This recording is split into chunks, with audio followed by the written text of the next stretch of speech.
What's up, you guys? This is our third Bible study. We're going to be doing Genesis chapter 3. So we go ahead and go.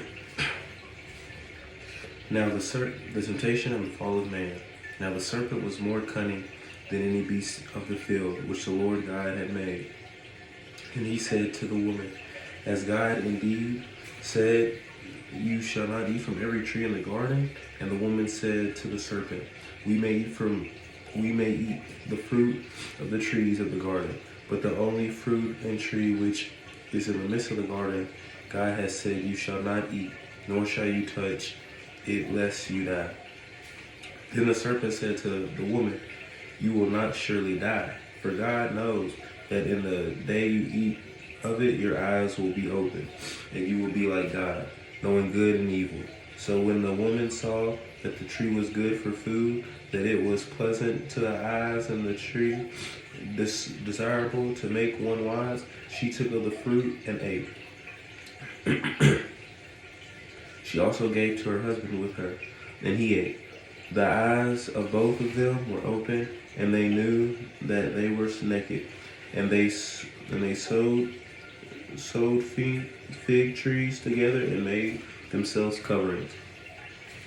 And they heard the sound of the Lord God walking in the garden in the cool of the day, and Adam and his wife hid themselves from the presence of the Lord among the trees of the garden. Then the Lord called to Adam and said to him, Where are you? So he said, I heard your voice in the garden, and I was afraid because I was naked, and I hid myself. And he said, Who told you that you were naked? Have you eaten from the tree of which I commanded you not should eat, not eat? The man said, The woman whom you gave to be with me, she gave me of the tree, and I ate. And the Lord God said to the woman, What is this that you have done? The woman said, The serpent deceived me, and I ate. So the Lord said to the serpent, Because you have done this, you are cursed more than all the cattle, and more than every beast in the field. Or your belly you shall go, and you shall eat dust all the days of your life. And I will put enmity between you and the woman, and between you and your seed and her seed. You shall bruise your head, and you shall bruise his heel. To the woman he said, I will greatly multiply your sorrow and your conception in pain, and you shall bring forth children. Your desire shall be for your husband, and he shall rule over you. Then Adam said, Because you have heeded the voice of your wife, and have eaten from the tree of which I commanded you, saying, You shall not eat, cursed is the ground for your sake. In toil, and you shall eat of it all the days of your life. Both thorns and thistles it shall bring for you, and you shall eat the herb of the field. In the sweat of your face you shall eat the bread, till you return to the ground. For out of it you were taken, for the dust you are, and the dust you shall return. And God called his wife named Eve, because she was the mother of the living. Also for Adam and his wife, the Lord God made tunics of skin and clothed them.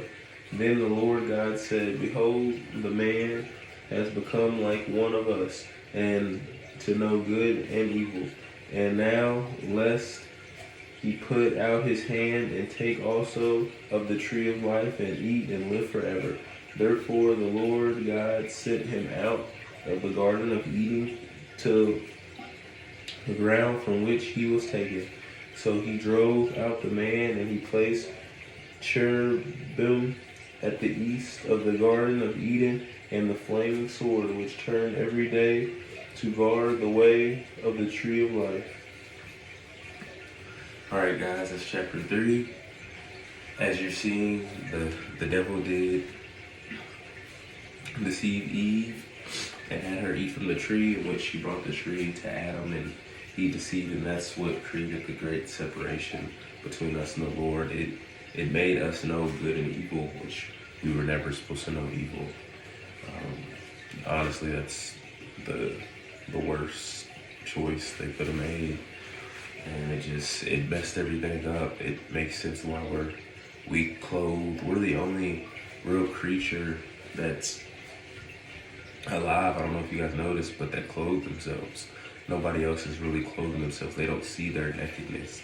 They don't, like all these other animals and stuff, they don't see their nakedness. They're one with God. There's no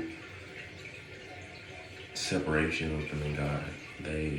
All they see is what God allows them to see, and that's good and evil. You don't see a pig trying to cover himself up. You don't see a lion trying to cover himself up.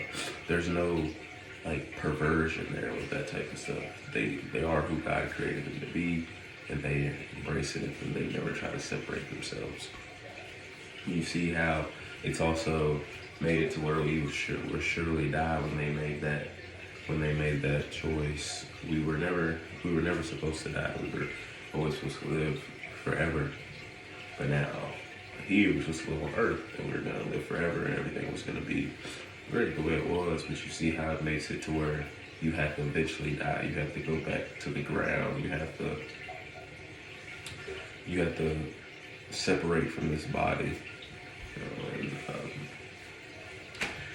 That was definitely a bad choice, but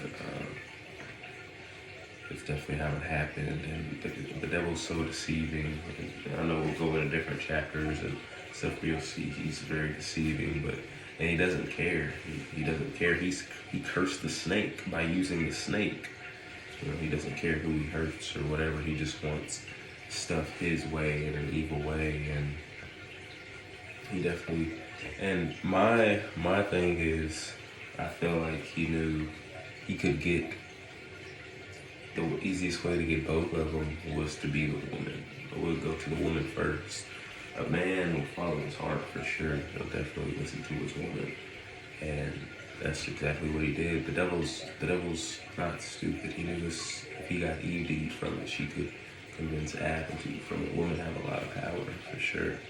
So, yeah, he definitely went for her. She went for Adam, and it made the separation the big separation between us and God. And we'll definitely next Sunday we'll read chapter 4. I might throw in a more bonus video come Wednesday for chapter 3 as well. Maybe try to go more deep into it. But this is definitely chapter 3's Bible study. And thank you guys for joining, watching, listening. And I will see you guys next Sunday.